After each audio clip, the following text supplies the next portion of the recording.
Hi guys, it's Dylan from Bijou Diamond Jewellery in London with another watch review, and today we're here with an incredibly special watch.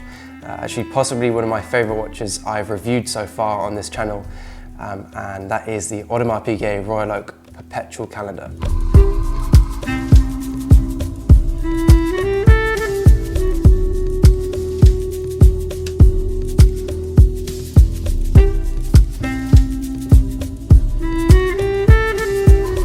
As with all my reviews, let's start with the history of this watch.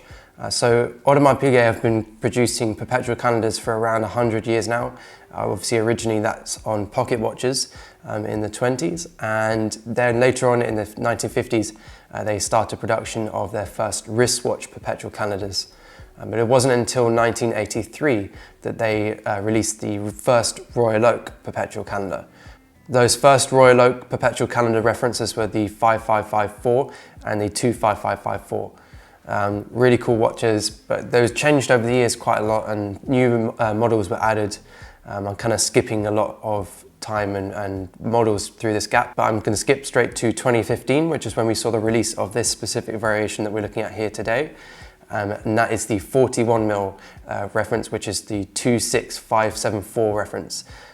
And when the 26574 was released in 2015, we saw two new steel models, a blue and a white dial, or like a silvery dial, and then the same applied for rose gold, a blue dial and also a silvery dial as well.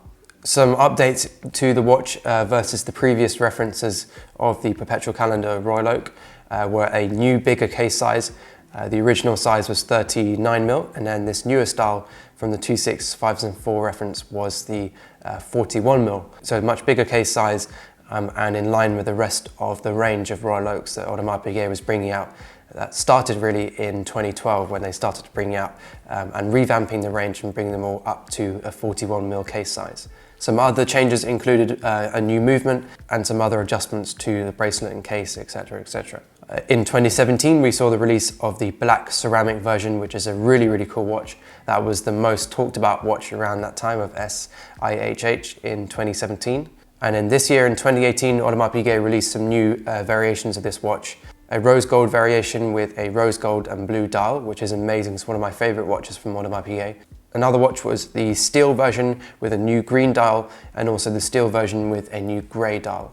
They also released an extra thin version of this watch, but that's kind of a different reference number, a different model totally. But those are the new models that have been released since of this 26574.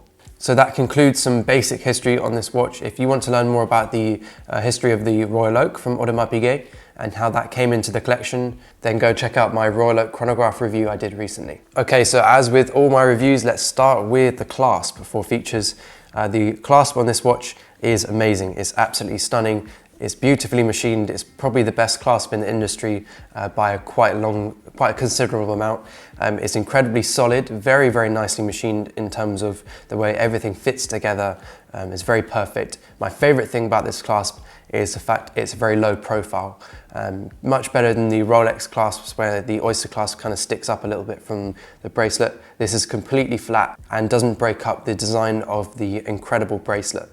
You just got this really nice square AP logo in the middle. Yeah, just a really nice feature. It's a twin trigger deployant clasp, which means it's very hard for the clasp just to spring open or accidentally come undone. You have to press both triggers at the same time in order to release the clasp. So yeah, in that respect, it's very solid. It's extremely comfortable as well. So overall, brilliant clasp, low profile, very comfortable, very solid. By far the best in the industry, without doubt. Next, moving on to the bracelet. I absolutely love this bracelet. The Royal Oak bracelet is a true work of art. I've said it in every single one of my Audemars Piguet videos, or any video that talks about Audemars Piguet watches. It's the best bracelet in the industry, hands down. No questions, it's just absolutely stunning. The detail is incredible on this bracelet. You've got all those beveled edges, those kind of polished edges on the sides of the bracelet. In between each link is polished.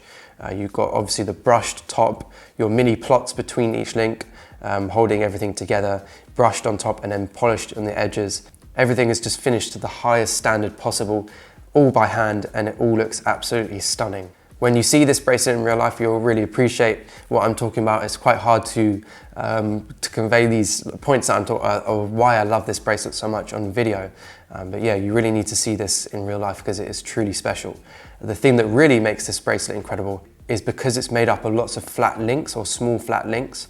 It means that the light sparkles and scintillates off this bracelet like a diamond's facets, and it creates this incredible shimmer and sheen in the light. This bracelet is stunning. It's by far the best in the industry. Nothing comes close to this, not even the Patek Philippe Nautilus bracelet. Now coming up onto the case, and obviously the bracelet is beautifully tapered up onto the case. Really nice, sort of elegant design with that bracelet into the case. And we've got those two links or plots at the top of the case where it meets the lug to continue that same design down. The case continues those same amazing, sharp, polished and brushed edges that the bracelet has, so it keeps the whole design all the way up through the case and the bracelet and the clasp. Everything is in keeping with one another. I love the super sharp edges on this watch. Obviously your combination of brushed and polished finishing is incredible. And then as we come up to the around the bezel, just underneath the bezel on this watch, we have the exposed rubber gasket, which is, if you watch my review on the chrono, you'll learn why they do that. And that's, well, the original design inspiration for the Royal Oak came from an old vintage diver's helmet. And so they've kept that exposed rubber gasket there to kind of remind people of where the watch came from or the design originated from. Moving up from that, we have a brushed edge that goes around the whole of the bezel. And then just above that, we have a polished area to the bezel. And then on the top of the bezel, we have full brushed with these beautiful 18 karat white gold screws. And the reason they have 18 karat white gold screws, the little hexagonal screws, on the bezel, is because the original Royal Oak was designed in a very short amount of time, and they didn't have the machinery and the skills to craft it out of steel. So they had to craft the first one out of white gold because it was easier to machine than steel. And so they keep these screws as white gold as a little nod to that original design or original piece that was made, or prototype. Moving back down to the rest of the case now, we have an amazing angular case with these kind of accent lines. Really cool look, especially on the opposite side of the crown, you can really notice these. I love, again, that whole way this watch just creates facets and kind of angles and shimmers light in so many amazing ways. And it's all down to these amazing sharp angles that it can do that. Then coming on to the crown side, we have obviously a really nice hexagonal crown, really pretty design, all brushed finish, very clean looking watch this side as well. This watch here looks slightly different to normal Royal Oaks because it has all the little dimples for adjusting different parts on the Perpetual calendar, but we'll come on to that later on. Turning the watch over and looking at the back, we have a clear crystal case back. So you can see inside the movement. The movement is absolutely stunning. I love the rotor on this watch. It's quite different to some of the other Royal Oaks in the collection and also the Royal Oak Offshores. The Royal Oak Offshores and the Royal Oaks have much more chunkier rotors. This one has kind of almost a skeletonized rotor, very similar to the extra thin watch they also make. The case itself is 41mm. But the watch really wears a little bit more like 40mm. It definitely doesn't wear quite as big as, say, the 15400 reference from Audemars Piguet. Yeah, definitely has a smaller feel about this watch. The case itself is actually very thin. It's only 9.5mm thick, which is just a little bit thicker than the extra thin at 8.1mm. So it is a really thin watch. I think that's a big contributing factor to making it not wear quite as big as the 15400, despite the fact they're both 41mm case size. I think also the dial really helps to make this watch look smaller because it's a darker dial or dark dial on this one, being a blue dial. It means that the watch appears smaller, but also the fact there's so much going on this dial as well means that it doesn't feel so vast and kind of spacious. It feels like there's lots going on, and that gives the sense of it being slightly smaller and more detailed.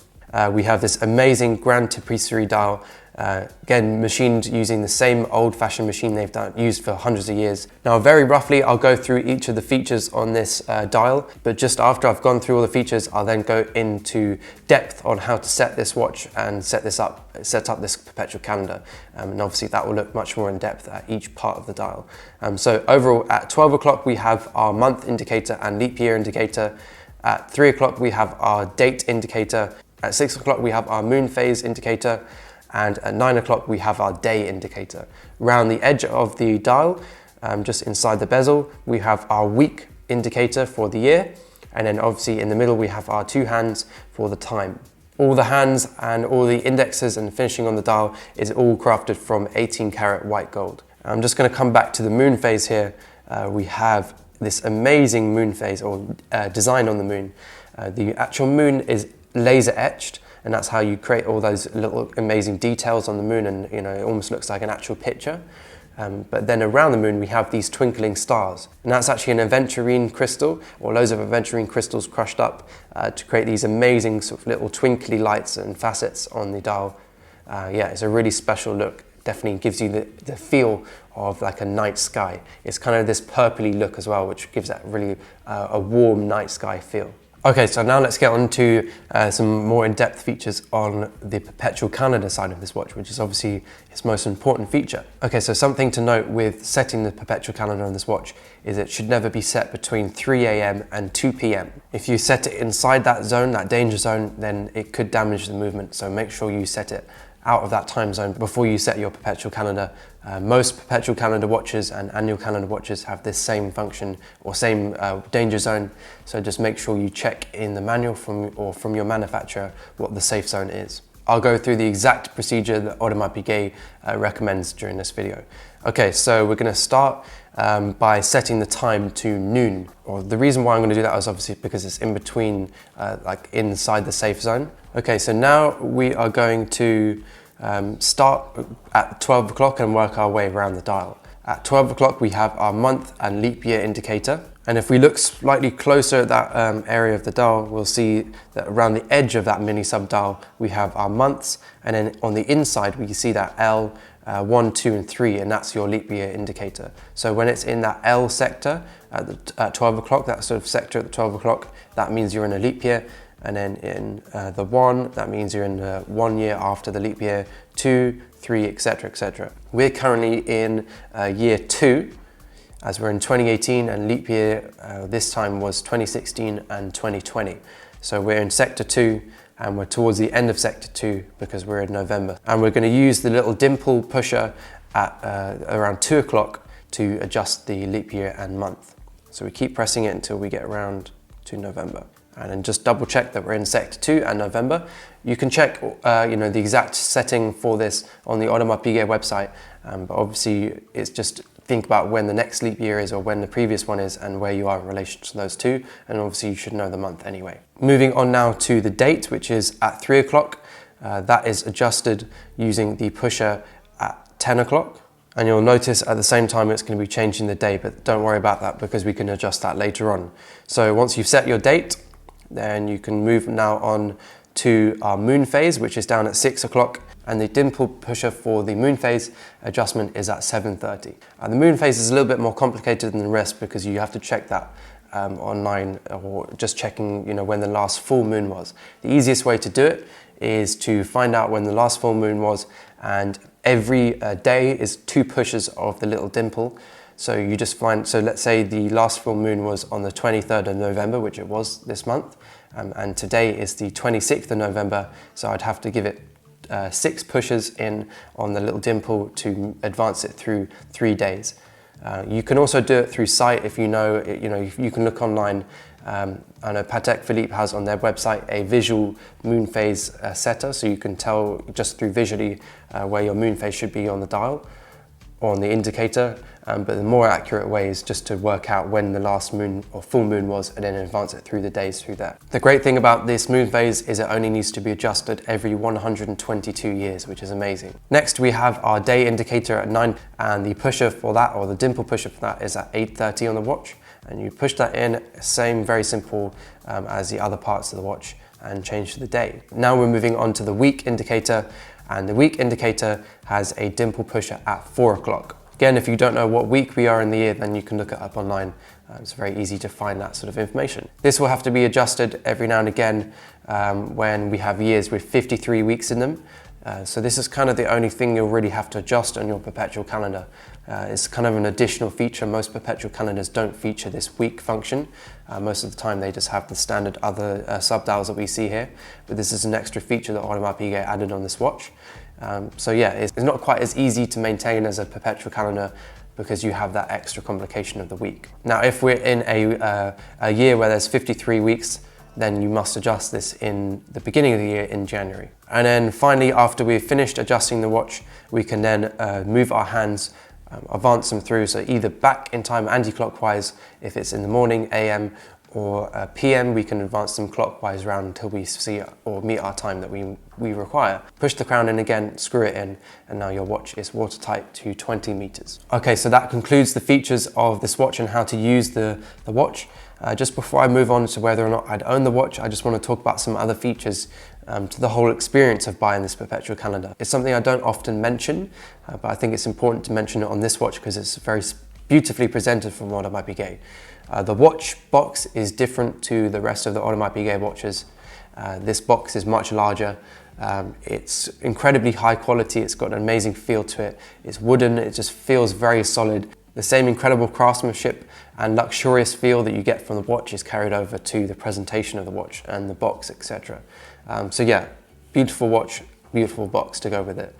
Within the box, we have some cool things like a winder. The reason why Audemars Piguet have included a watch winder with this is because it's a perpetual calendar. It's incredibly tedious to adjust this, or it would be incredibly tedious to adjust this every time you wanted to wear it. If you have a few watches in your collection and maybe you don't wear it for a week, to have to go through and adjust every single one of those parts before you put the watch on is quite a procedure. So they include a watch winder so you can keep the watch constantly going, and therefore you won't have to adjust the watch. This watch winder is really easy to use. You just press the button. When the watch is on the winder, it will turn. If the watch isn't on the winder, or if it doesn't detect anything, then it won't turn. The winder uses AA batteries, so really easy. It's not like it uses little button batteries or something really irritating like that. So yeah, it's really easy to use. It's a great little feature, and it kind of alternates between which way it rotates as well. So yeah, great little winder. You can then put that in your safe or wherever you want to put it, and then keep the box separate in a cupboard somewhere else. Another great thing is just the presentation, things like booklets and how to use the Perpetual calendar function on the watch, and also an own little book just on how to use the winder. There's just loads of attention to detail on this watch, and it's just a really special piece.